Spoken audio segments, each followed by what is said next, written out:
Oh yeah, they're going to be chomping at the bit. I mean, obviously they had those two big losses last weekend against St. Thomas, and it's a difficult place to play. They got a heck of a hockey team. I mean, we're all fighting for the same thing right now. Just take a look at the standings, and it's like every win is critical, and every loss is, is a gut punch, and that's just the way it is right now. So no, they were obviously hoping to go into St. Thomas and get their split. And I'm sure they, like anybody wants a sweep, but you'll take that split on the road. And so these games this weekend are big for both of us. And that's just going to be the same. It's going to be the same statement I make every Tuesday the rest of the year. Just how important was bye week in terms of that? Well, we need the bye week. Sometimes these bye weeks, you'd like to keep playing, but since we're so banged up, it's just like, again, all I want to do is just get players back right now. And I mean, we've never been this decimated. We've never, played games with, it's so many impactful people out. But that's just the way that, that's just the way it is. And nobody's going to feel sorry for you. But it's a way to, again, reset, get some guys back, and just chip away. And hopefully, again, we're playing for March right now. So we want to establish ourselves in the standings. You talk about guys stepping up. Just how cool is it to see some of those players take on roles that maybe they were never expected to take on this year? Yeah, but you still got to win. I mean, guys that have been playing that probably haven't played a lot, and the other guys have moved up in the lineup, and that's good for them. But we also have to make sure too that everybody who's playing, everybody who moves up in the lineup gets the job done, and we're about getting the job done. Whoever's in the lineup has to get the job done. So it's a great experience for a lot of guys. There's no question about it, but you still got to get the job done. I just got one player in particular, Tony Follmer. He's a kid that 80 games without a point, and then he finally gets the monkey off his back, and points aren't going to tell his story. Talk about what he brings that maybe doesn't show up in the stat sheet. Well, Tony's a heart and soul guy. I mean, he plays the game the right way. He's coachable. He doesn't say boo. Again, his work ethic on the ice, off the ice is second to none, and he's got quiet leadership ability. Again, he lets his play do the talking, and it was great to see him get those first couple points, the goal in the first couple points, and it's important. I mean, Tony takes a lot of pride in being a defensive defenseman. He's a defender, and he's one of those guys. If there's a minute to go in the game and we're up a goal, we play him. He's on that. He kills a lot of penalties. He blocks a lot of shots. He does a lot of sacrificing for our team. So it's nice to see those guys get rewarded. You mentioned that penalty kill is such a big part of his game and his role. Just talk about what makes him an elite penalty killer and how he fits in that spot. Well, it's just a commitment. I mean, being a good penalty killer is a commitment. And it's a commitment to a lot of different things. It's a commitment to getting a puck out. It's a commitment to blocking a shot.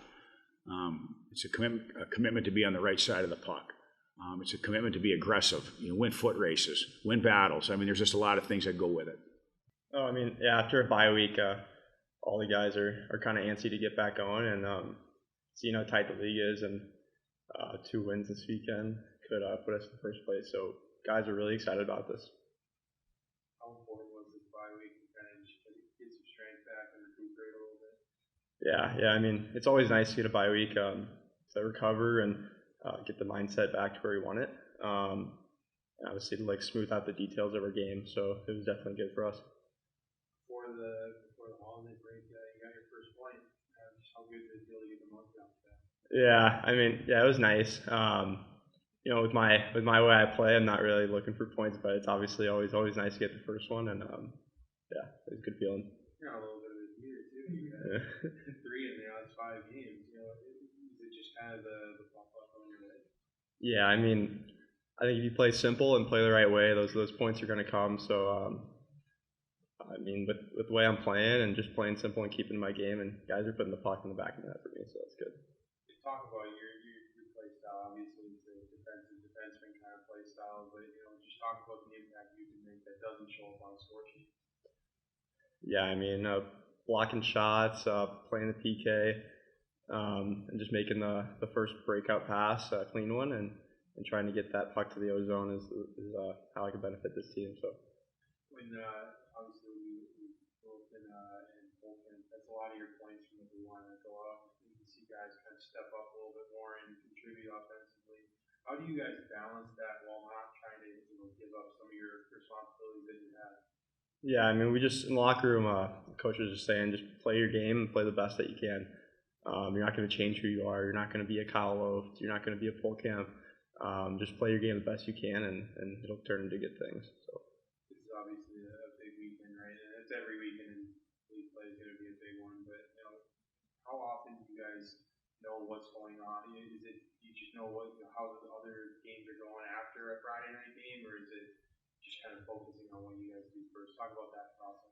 definitely focus on us first, but every game from last week on, from the week before on, is playoff games. All these games are going to be so tight with the standings right now. So every game feels like a playoff game, and wins feel so much better, and losses feel like more of a dagger. So just stay dialed in is the main thing.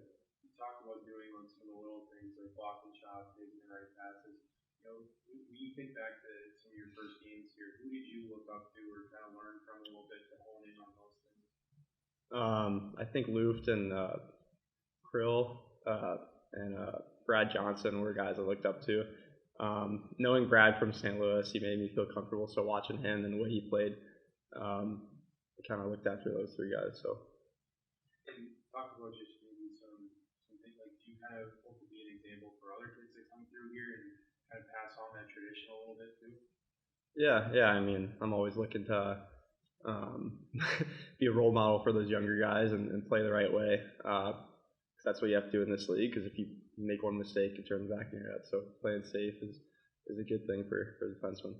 When you get your next goal, you have the Sully plan all over. We'll see. If it's an empty net, probably not. But if it's a snipe, then maybe we'll see something. But I'll hold you to that. yeah, Thank you. Yeah. Thank you.